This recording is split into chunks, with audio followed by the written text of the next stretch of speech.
দিয়ে তো ঢুকে গেছি, কিন্তু অনেক দূরে মন্দির, তাই ভেতরে ভেতরে আরও যাচ্ছি। এই দেখুন দূরে মন্দির দেখা যাচ্ছে, মন্দিরের কাছে চলে এসেছি।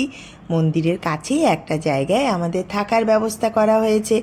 এখানে থাকবো এখন তো সকাল সকাল থেকে রাত পর্যন্ত থেকে রাত্রে আবার কৃষ্ণনগর ফিরে যাব। এত সুন্দর জায়গা, সবুজে সবুজ ফুল, ফটো না তুললে হয়, তাই ফটো তুলে নিচ্ছি। এইদিকে এবারে চললাম, একটা নতুন মন্দির তৈরি হচ্ছে সেটা দেখতে। যারা এসছেন তারা জানেন 2009 থেকে নাকি এই মন্দিরের কাজ শুরু হয়েছে, এখনও শেষ হয়নি। মন্দির অপূর্ব সুন্দর দেখতে। এখানে নাকি ঠাকুরের ভোগ রান্না হবে। এই পেন্টিংগুলো দেখছেন, এই পেন্টিংগুলো নাকি এক অন্ধ ভদ্রলোক এঁকেছে। আশ্চর্য আঁকা, মানে দেখে অপূর্ব লাগছে, কি সুন্দর। আর এখানগুলোতে এই যে মূর্তিগুলো না, এইগুলো ঠাকুরের যে ড্রেস বানানো হয় সেগুলো এখান থেকে মাপ নিয়েই বানানো হয়।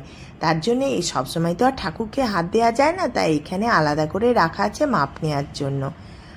ড্রেসগুলো কি সুন্দর লাগছিল। আর আর্য দুষ্টমি তো চলছে। ওই দূরে আবার যাব, এই দেখুন চলে এসছি। এখানে লাইটিংয়ের শো হবে, এখানে লাইটের খেলা দেখানো হবে পরে। আর এই টাইলসগুলো এক একটা, কোনোটা ব্রাজিল, কোনোটা চীন, এইসব জায়গা থেকে এসছে। মনে হচ্ছে কোথায় চলে এলাম। এবারে আমরা আবার আরতি দেখতে গেছিলাম।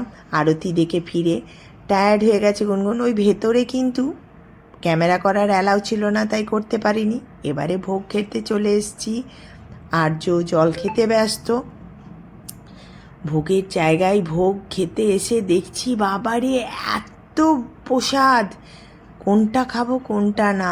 আর বললাম তো, প্রতিটা প্রসাদের স্বাদ অপূর্ব, মানে কি বলবো, ঠাকুরের মাহিত্য।